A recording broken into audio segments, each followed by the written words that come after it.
Good morning everyone. जैसा कि आप जानते हैं कि लॉजिकली सेंसिबल आपके लिए एक पॉडकास्ट की फैसिलिटी लाया है जिसमें मैं आप सभी को स्पेसिफिकली बोर्ड के students class 10th and class 12th के बच्चों के लिए मैं एक्सपीरियंस टीचर्स को लेके आ रहा हूं इस प्लेटफॉर्म पे। Logically sensible where to people meet, discuss and share. उसी थीम में आज हमारे साथ है नीरज अग्निहोत्री सर, जिनको 12 साल से ज्यादा का एक्सपीरियंस है टीचिंग का computer class 10th and class 12th को। तो आज हम कोशिश करेंगे कि उनसे उनके एक्सपीरियंस का निचोड़ ले सके और आपको फायदा पहुंचा सके। Welcome Neeraj sir. Thank you Farhan, मुझे इस चैनल पर इनवाइट करने के लिए। और मैं भी एक ऐसा प्लेटफॉर्म ढूंढ रहा था जिससे मैं अपना मैसेज बच्चों तक कन्वे कर सकूं। और लॉजिकली सेंसिबल से अच्छा प्लेटफॉर्म कोई हो नहीं सकता है जिसके थ्रू आप बच्चों से मुझे रूबरू करा सकते हैं। शुक्रिया नीरज सर हमारे एफर्ट्स को अप्रिशिएट करने के लिए। तो हम अपने सवालों का सिलसिला शुरू करते हैं विद नीरज अग्निहोत्री सर, जिनको 12 साल का एक्सपीरियंस है। तो सर पहला सवाल मेरे लिए ये है कि जो क्लास 10th और 12th के बच्चे हैं, स्पेसिफिकली हम शुरुआत करते हैं क्लास 10 से। सर उनको किस टॉपिक पे फोकस करना चाहिए सबसे ज्यादा कि उनके ज्यादा से ज्यादा अच्छे नंबर आ सके बोर्ड एग्जाम्स में? ओके फरहान, जैसा कि आपने पूछा है क्लास 10th के बच्चों को किस टॉपिक पर फोकस करना चाहिए। देखिए, सीबीएसई के सिलेबस के अकॉर्डिंग सबसे ज़्यादा जो स्कोरिंग पार्ट है वो HTML और CSS का है। बच्चों को बेसिकली क्लास 10th का सिलेबस दो भागों में बटा हुआ है, theoretical part and practical part. Theory part सिर्फ नेटवर्किंग का हमारा है और साइबर सेफ्टी का है। दूसरी बात कि जो हमारा प्रैक्टिकल पार्ट है उसमें स्पेशली बच्चों को फोकस करना है HTML और CSS के टॉपिक पर जी। और मैं दोनों में अगर कंपैरिजन करूं तो HTML आपका 80% वेटेज रखता है।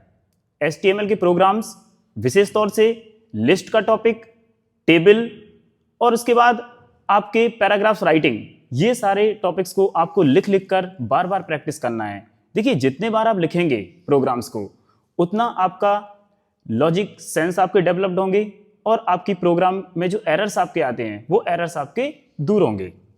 वेरी गुड, बहुत नाइसली इन्होंने आंसर दिया है। सर मेरा दूसरा सवाल है इसी थीम पर। सर बच्चे कैसे इफेक्टिव स्टडी प्लान बनाएं सर?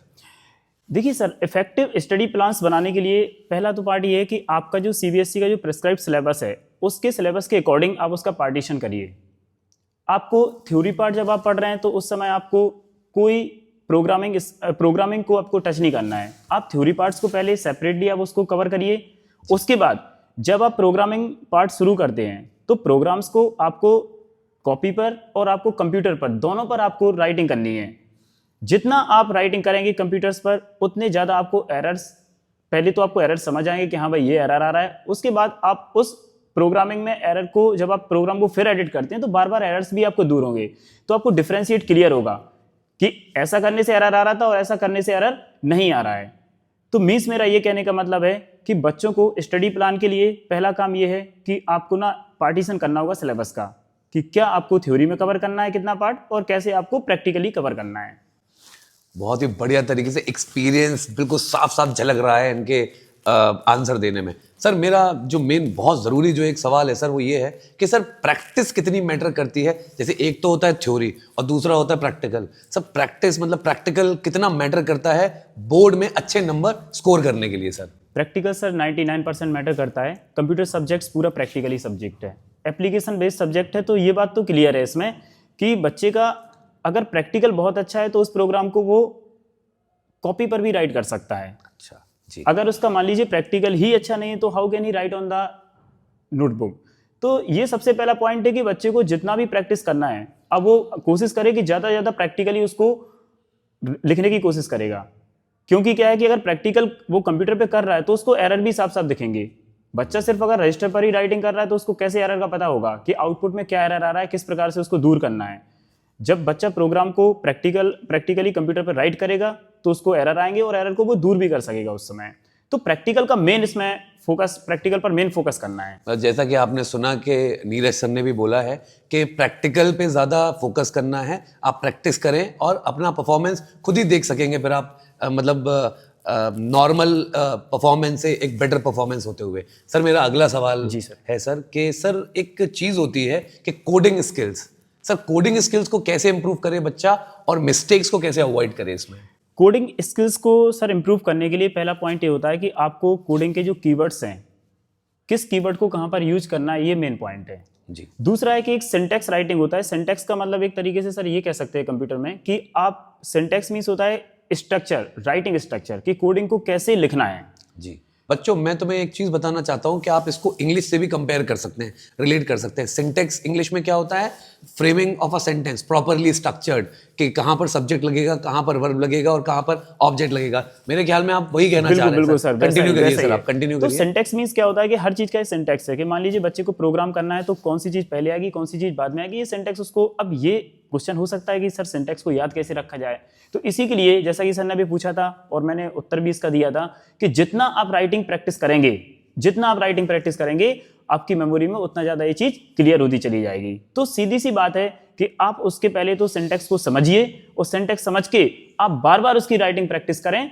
ये सबसे बड़ा इसका एक सॉल्यूशन है। जी सर, कुछ ऐसे थ्योरेटिकल कॉन्सेप्ट हैं जिनको बच्चे अवॉइड कर देते हैं, तो वो कितना ज्यादा उनके लिए एक खराब परफॉर्मेंस का रीजन बन सकता है सर, वो बताइए सर ये थ्योरेटिकल कॉन्सेप्ट को अवॉइड करना भी एक खराब परफॉर्मेंस का रीज़न है। देखिए इसमें क्या है कि सीबीएसई ने सिलेबस दो भागों में बांटा हुआ है, थ्योरेटिकल एंड प्रैक्टिकली। तो एचटीएमएल और सीएसएस तो ठीक है, बच्चा आपका प्रैक्टिकली करेगा, थ्योरेटिकल पार्ट को भी हम अवॉइड नहीं कर सकते हैं। जैसे कि साइबर सेफ्टी इतना महत्वपूर्ण टॉपिक है सर आज के समय की। साइबर सेफ्टी तो क्लास 6 से बच्चों को कंटिन्यू आप बीटेक करिए, एमटेक करिए, साइबर सेफ्टी तो एक कंपलसरी सब्जेक्ट के तौर पे गवर्नमेंट ने इसको प्रिस्क्राइब कर रखा है जी। और सबसे ज़्यादा इस समय मैं देख रहा हूँ कि थ्योरेटिकली अगर पार्ट कुछ होता है तो वो लोग साइबर सेफ्टी पर ज़्यादा क्वेश्चन पुटअप करते हैं। इसकी वजह क्या है सर? एक तो बोर्ड में है वो ठीक है, इसका दूसरा कारण ये भी है कि समाज को एक साइबर सेफ्टी के प्रति जागरूक करना भी गवर्नमेंट का एक मोटिव है। तो साइबर सेफ्टी टॉपिक के जो उसके जो रूल्स एंड रेगुलेशंस हैं, क्या उसके मेजर्स हैं, ये सारे आपको पढ़ने हैं और उसको समझना है। मेन चीज़ रटना नहीं है, समझना है। नेटवर्किंग पार्ट को भी आपको समझना है। देखिए नेटवर्किंग कभी रटने से नहीं आती है कि कौन सा आपका वायर कहाँ यूज़ हो रहा है, कौन सा प्रोटोकॉल कहाँ पे यूज़ हो रहा है। जब आप उसको पढ़ेंगे और उसको समझेंगे तो समझ के आप उस चीज़ को आपकी मेमोरी में ज़्यादा समय तक आप स्टे रख सकते हैं उसको। वेरी नाइस सर, मेरा एक बड़ा ही कॉमन सवाल है और जो क्यूरियोसिटी मुझे भी है और मेरे बहुत सारे व्यूअर्स को भी होगी कि सर बहुत सारी ट्रेड्स होती है हमारी। जैसे अगर हम 12th के बाद जैसे हम इंजीनियरिंग करते हैं तो बच्चों के अंदर पहले से एक इंटरेस्ट एक आ जाता है। सर कंप्यूटर साइंस अगर कोई इंसान 12th के बाद लेता है या इंजीनियरिंग में ऑप्ट करता है तो उसके लिए जो करियर बनाने के जो ऑप्शंस हैं वो किस किस फील्ड में खुल सकते हैं सर, वो ज़रा हमारे व्यूअर्स को ज़रूर बताइए सर। ये बड़ा महत्वपूर्ण क्वेश्चन है। आज के समय जैसा कि मैं देख रहा हूँ कि पिछले 10 सालों से आईटी सेक्टर में एक बहुत बड़ा चेंजेस हुए हैं जी। इस समय सर जो आईटी सेक्टर है ये सेक्टर सबसे ज़्यादा बूम पर है। वजह सर ये है क्योंकि हमारा जो डे टू डे लाइफ है पूरी तरीके से टेक्नोलॉजी पर डिपेंड है। जी। आप मॉर्निंग से लेके इवनिंग तक जो भी सारे काम होते हैं कहीं ना कहीं टेक्निकली हम लोग उस पर डिपेंडेंस है। टेक्नोलॉजी का पूरा इंटीग्रेशन है सर। और आज के समय आपने जैसा देखा है कि एआई के आने से हमारा जो काम करने का तरीका है, चाहे वो एजुकेशनल फील्ड हो या आपकी रिसर्च का सेक्टर हो, उस सभी में बदलाव हुए हैं। तो आईटी सेक्टर को अगर आप चूज करते हैं तो आपका ये मान लीजिए कि फ्यूचर किसी अन्य सेक्टर से कंपेयर देन आप सीधा एक ग्रो पे जा रहे हैं। हर जगह आईटी का एक अच्छा रोल है और इससे आपका ये है कि जॉब ओरिएंटेड कोर्सेज हैं सारे। आप प्रोग्रामिंग पे पकड़ बनाइए, बीटेक आप आईटी सेक्टर से, आईटी या कंप्यूटर साइंस या किसी से भी करिए, मशीन लर्निंग या एआई से, तो कहीं ना कहीं इसमें ये क्लियर है कि जो भी अदर ब्रांचेस में जो प्लेसमेंट होता है स्टूडेंट्स का, आईटी का प्लेसमेंट जस्ट डबल होता है अन्य ब्रांचों से। That is very simple. Very good sir. एक और सवाल है मेरा सर, जो बेसिक कंप्यूटर नॉलेज होती है, जैसे हम एमएस ऑफिस की बात करें, वर्ड होता है, एक्सेल होता है, पावर पॉइंट होता है, ये अपार्ट फ्रॉम बोर्ड स्टूडेंट्स और जो 6th 7th 8th के जो बच्चे हैं, मैं उनके लिए ये सवाल पूछ रहा हूँ, मैं उनको रिप्रेजेंट कर रहा हूँ। अभी तो मैं इस प्लेटफॉर्म पे बच्चों को ही रिप्रेजेंट कर रहा हूँ, तो सर उनके लिए कितना आवश्यक, मतलब कितना इंपॉर्टेंट है ये कंप्यूटर को सीखना? ये सर एक अलग थीम से हट के सवाल है सर। ये इतना इंपॉर्टेंट है कि जैसा कि मैं देखा कि मुझे तो बचपन से ही कंप्यूटर में इंटरेस्ट था। And when I was in hostel, जी, when I was doing my graduation, तो मैं क्या देख रहा था सर, कुछ एमबीए के स्टूडेंट्स थे। तो एमबीए में sir day to day presentation बहुत ज़्यादा होते हैं। वीकली प्रेजेंटेशन होता है और कई बार होता है सर मंथली भी प्रेजेंटेशन होते हैं उनके। जी। तो कुछ एमबीए स्टूडेंट्स थे, सॉरी टू से, बट उनका ठीक है कंप्यूटर पर उतना अच्छा कॉन्सेप्ट नहीं था, तो वो बार बार मेरे पास आते थे कि भैया ये प्रेजेंटेशन बनाना है, ये कैसे क्या होगा।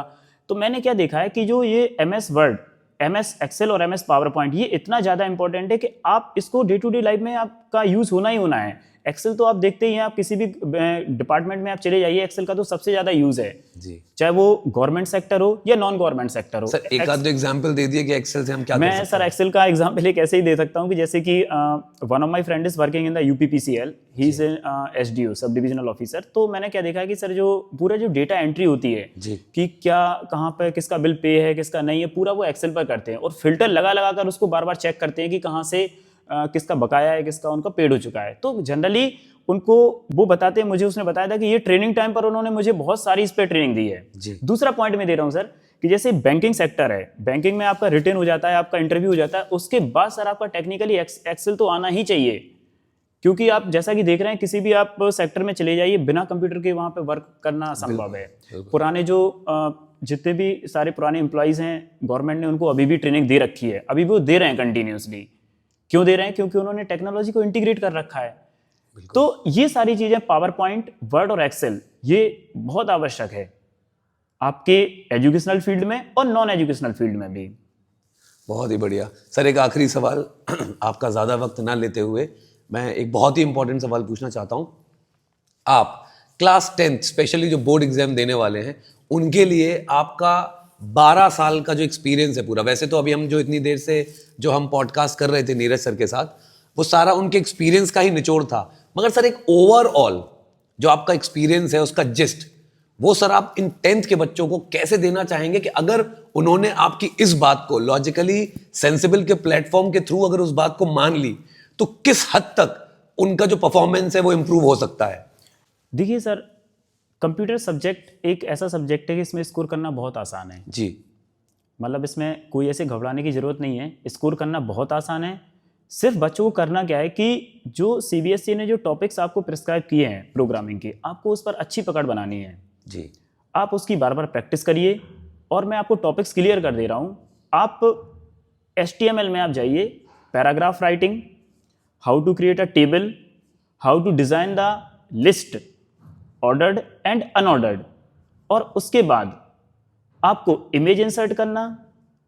ये सारे टॉपिक्स अगर आप कवर करके जाते हैं तो मोस्टली मैं मानता हूं कि आपका 70% पार्ट तो आपका सर यहीं से कवर हो जाता है। ये जो आपने भी 3-4 टॉपिक ये 4 जो मैंने टॉपिक बताए हैं सर, इनसे बहुत सारे क्वेश्चंस आपके पुटअप होते हैं बोर्ड्स में। ये मैं पिछले सर 8 या 10 साल से लगातार मैं देख रहा हूँ बोर्ड में कि कंटिन्यूसली इसमें क्वेश्चन फिक्स है। मतलब ये सर मैं ये कह रहा हूँ कि ऐसा नहीं कि नहीं आना या ना आना, ये सर फिक्स क्वेश्चन है कि आना ही है।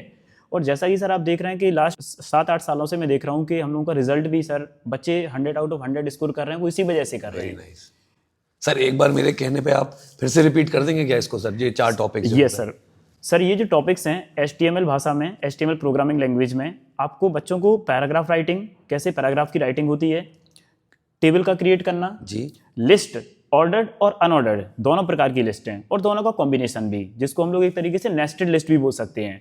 इसके बाद इमेज इंसर्ट करना, ऑडियो वीडियो इंसर्ट करना, और इसके अलावा एक CSS का पार्ट भी आपको कवर करना है। ये इंपॉर्टेंट टॉपिक्स हैं। अगर आप इतना करके भी जाते हैं तो आपका 70 to 80% आपका पार्ट यहाँ से कवर हो जाता है। बहुत बहुत शुक्रिया नीरज सर। मतलब मुझे सीरियसली बहुत खुशी हो रही है कि कई बच्चे, देखिए हम जो ये पॉडकास्ट कर रहे हैं, जो ये लाइनअप है हमारे पॉडकास्ट, बच्चों को पहले से ही पता रहता है कि हम किस सब्जेक्ट पे पॉडकास्ट करने वाले हैं। बहुत सारे बच्चों को अगर नहीं भी पता रहता है तो वो अपने सवाल मुझ तक पहुंचाते हैं और वो मैं उन सवालों को पूरा लिख के एक जगह पर और फिर मैं थोड़ा होमवर्क करके फिर अपने जो गेस्ट है मैं उनसे पूछता हूं। और मुझे ऐसा महसूस हो रहा है कि नीरज सर बोर्ड के बच्चों के लिए काफ़ी हद तक और उनके सजेशंस बहुत ज़्यादा ल्यूक्रेटिव और फायदेमंद हो सकते हैं। थैंक यू नीरज सर, आपको यहाँ पर इनवाइट किया हमने और आपने हमारा इन्विटेशन एक्सेप्ट किया। Thank you very much sir. Thanks.